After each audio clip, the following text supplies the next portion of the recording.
You're 24, you've got a computer science degree, a mild caffeine addiction, and a resume that just got flagged by a government recruiter who found your GitHub a little too impressive for comfort. Congratulations, you just applied to become a CIA hacker, and your entire life is about to get a background check so invasive your childhood diary entries are technically now government property. Before you get too excited, let's set expectations. You are not becoming a movie hacker who types for 4 seconds and disables a satellite.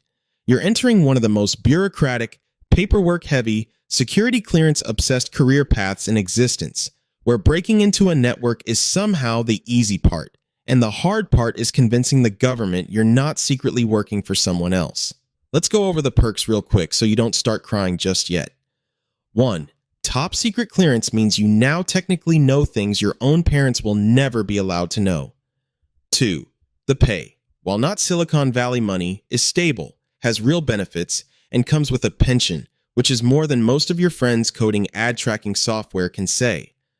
3. You get to work on problems that actually matter for national security instead of optimizing someone's shopping cart abandonment rate. Cool problems. Just also extremely classified problems you can never discuss at a dinner party ever again. Here's the catch. Before you touch a single system, you have to survive the clearance process, and it is brutal. Interviews with people who ask you about your college drug use with zero judgment and zero mercy. A polygraph exam where a machine studies your heartbeat while a very calm stranger asks if you've ever had contact with a foreign government, and you suddenly can't remember if that guy you met at a hostel in Prague counts. Investigators talk to your neighbors, your exes, your old roommates, anyone who might have an opinion about whether you're trustworthy enough to be handed access to systems most of the country doesn't know exist. This process can take a year or more, during which you exist in professional limbo, unemployed or underemployed, just waiting for the government to decide whether it trusts you with secrets, refreshing your email every morning like it's a lottery ticket that never seems to get drawn. Rank 1. You're in. Congratulations, you're a trainee, sometimes brought in through a contractor pipeline before ever touching an actual agency badge. You show up expecting cyber warfare. You get orientation videos, more paperwork, and a training program that spends as much time on handling classified material correctly, marking documents, storing devices, reporting foreign contacts, as it does on actual technical skill, because one leaked document ends careers faster than one bad line of code ever will.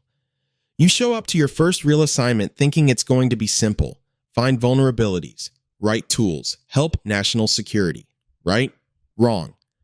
First thing you learn, almost nothing you build gets used immediately. Everything requires approval chains, legal review, and oversight from people whose entire job is making sure whatever your team develops doesn't accidentally violate the law, international treaties, or somebody's civil liberties.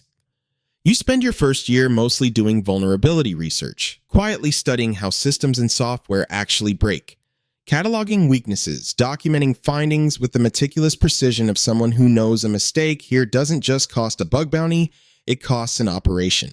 Then come the rules. Oh, the rules. Rule number 1, everything you do, every tool you touch, gets logged, reviewed, and audited, because an unaccountable hacker with government resources is everyone's worst nightmare, including the government's. Rule number 2, you don't talk about your work, not with your spouse, not with your college roommate, not even in vague terms at a party, because operational security isn't a suggestion, it's the entire foundation of your job existing at all. Rule number 3, you will occasionally spend weeks building a capability that never gets used, because the mission it was built for gets canceled, delayed, or handled diplomatically instead, and you have to be professionally fine with that. After a couple of years, you rank up to journeyman operator, and things get serious. Now you're contributing to real digital operations, working alongside intelligence analysts who tell you what information matters and why, translating that into actual technical objectives. This is also where the job's greatest myth gets shattered for you personally. The idea that this work is a solo hacker genius thing. It's not.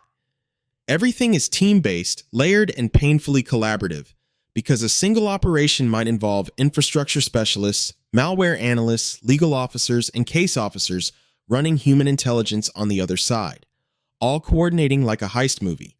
except with more compliance meetings and fewer explosions. Half your week isn't spent at a keyboard at all. It's spent in meetings explaining, in careful, non-technical language, why something you built is safe, legal, and worth the risk to people 3 pay grades above you who studied international relations, not computer science. Your first real crisis hits during your 3rd year. An operation you helped build gets compromised, not through some dramatic hacker duel, but because a partner agency's security slipped somewhere completely outside your control. Suddenly, there's an internal review, closed-door meetings, and a distinctly uncomfortable few weeks where you genuinely don't know if your career survives the fallout, replaying every decision you made in your head, wondering if some minor shortcut months ago is about to become the reason you lose your clearance and, with it, the only career you've built since college. It does survive, mostly because the review shows your work followed procedure exactly. But you learn fast that in this career, following the rules perfectly is your actual armor, not your technical skill. Years pass, you rank up again, senior operator now, mentoring the newer hires who show up thinking they're about to live a spy movie. Watching their faces fall the exact same way yours did the first time, someone handed them a compliance form instead of a keyboard. You've stopped being surprised by how much of this job is invisible even to the people paying for it. An entire career built around achievements that will likely stay classified for decades, maybe permanently, meaning the biggest win of your professional life might never appear on a resume, an award ceremony, or even a private thank you note from anyone outside a tiny, secretive circle. Eventually, if you stay long enough, survive enough reviews, and manage the specific mix of technical skill and bureaucratic patience this job demands, you reach branch chief, managing a team instead of running operations yourself, spending more time in budget meetings than in actual systems, which feels like a strange kind of promotion, being rewarded for your hacking skill by getting further away from hacking. You spend your days approving other people's work instead of doing your own, signing off on the exact kind of paperwork that used to make you roll your eyes as a trainee, and slowly realizing you've become the person explaining operational security to the next generation with a straight face. Here's the twist. The popular image of a CIA hacker, some lone genius single-handedly infiltrating hostile networks from a dark room, largely doesn't match reality, and history has actually shown us why. In 2017, WikiLeaks published a massive trove of documents known as Vault 7, revealing details about the CIA's cyber capabilities, and what those documents actually showed wasn't some individual super hacker operation.